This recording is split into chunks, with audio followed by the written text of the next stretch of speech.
2018, Africa Utopia comes back to South Bank Center to once again look at what can be learned and celebrated from Africa.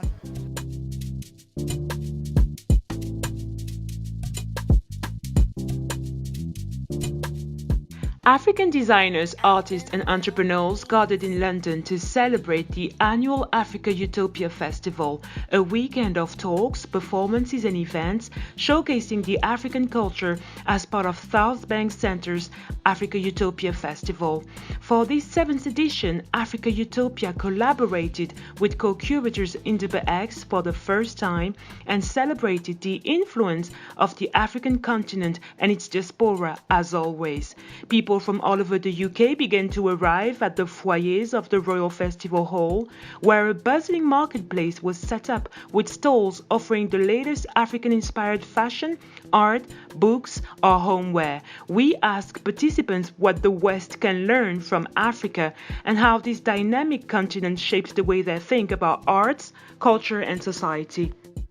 I think it's made me just realize how much I love just African music. When I think of the drums, the rhythm, and like, because I'm Jamaican heritage, and I have to always go back to my root, and there's some things that we do as Jamaicans that are so influenced by Africans, art, music, culture, food, everything. So it's influenced my life in a personal way. So then I want to celebrate myself being African as well. Africa has influenced the modern day world regarding our fashion and our music.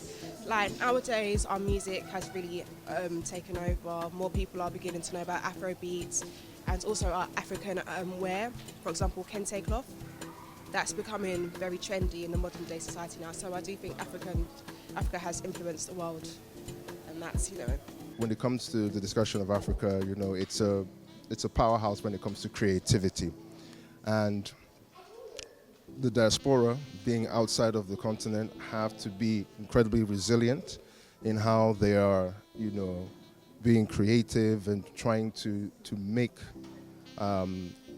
or their vision of how they want a better Africa come into being. So, it's all interrelated. I would say, especially when it comes to music, the African music is now blowing up all over the world. There's more of an interest in what's happening on the African continent, a positive image. So I think it's a great time. It's a great time to be a creative in whatever field you're in. For us, we're in the animation field, so we're doing our part in shaping the African narrative for both us on the continent and for the world at large.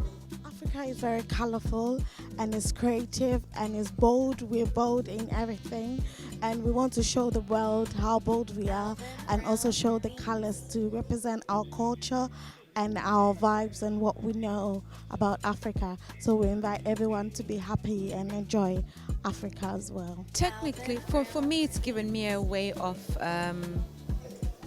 expressing my culture, as it were. So the whole being a diasporan African, it's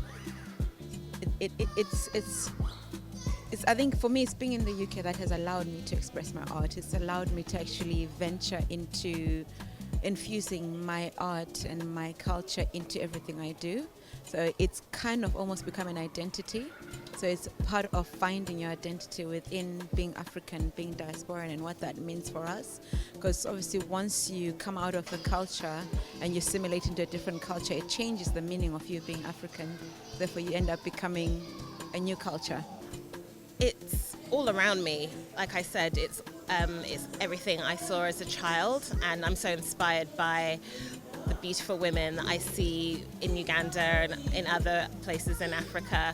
And in London, I'm surrounded by so much of the African diaspora, inspired by the dance, inspired by our styles, inspired by our natural beauty. So I've got endless amount of inspiration. African diaspora has always been part of me because I grew up in between the Congo and in between France. So it's at the core of my identity. So it's kind of shaped for a lot of time my view of the world, shaping arts in a sense of freedom. I think being African is being able to kind of free yourself from some rules. For someone like me, I don't belong in Europe. I don't either belong only in Africa, so I can kind of choose whatever I want. It's about being bold. It's about standing up for what you want to believe. It's about political arts, which I think is identity arts, and I think that's kind of what I want to give to the world and what I want to take from my work in terms of art. I love the African culture because it's very colourful, it's very happy. I love, in terms of the African culture, in terms of fabrics, I love the fabric so much. That's why I started this clothing company. And I just think it brings a bit of brightness into everyday life. Africa is central to my inspiration. It's the beginning. It's the beginning of humanity. It's the beginning for art, history, culture. Civilization. It is everything. I really think in terms of looking forward, it is still the future. I'm very much inspired by kind of like Afro kind of futurism, but what people kind of named like primitive before. It surpasses anything that we've seen before. So I take much inspiration from it. Kind of the colors, the vibrancy, but also the simplicity. There's so much beauty and complexity to simplicity. So. In 2012, South Bank Center launched Africa Utopia, a vibrant festival devoted to bringing art and ideas from Africa and its diaspora to audiences in the UK. Through talks and debates, music and live performances, this three-day festival has become a vehicle for new ideas and discoveries, pushing the African culture forward. Some of the continent's most iconic musicians and artists appeared at the festival and took part in the debates alongside experts, entrepreneurs and activists. This year's highlights include a live performance from Grammy-nominated Nigerian musician Femi Kuti, writer Shibundu Onuzo's performance of her autobiographical show 1991, a special Africa Utopia-themed Letters Live with great performers reading remarkable letters from down the centuries, and a comedy showcase hosted by rapper and MC Big Nasty. Alongside the highlights were loads of free activities for all ages across the site, from a digital archive installation. Brother and sister duo Bino and Fino were on hand for cartoons with the kids.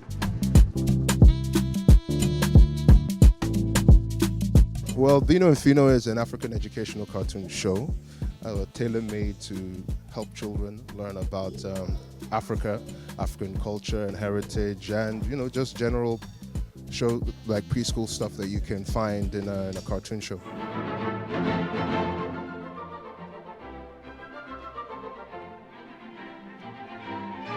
Closing out this year's festival were Shiniki Orchestra, Europe's first professional orchestra made up entirely of ethnic minority musicians, who brought an exhilarating jazz-infused program to Queen Elizabeth Hall for its 5th Africa Utopia Festival. It's been a packed weekend and an incredible celebration of the African culture.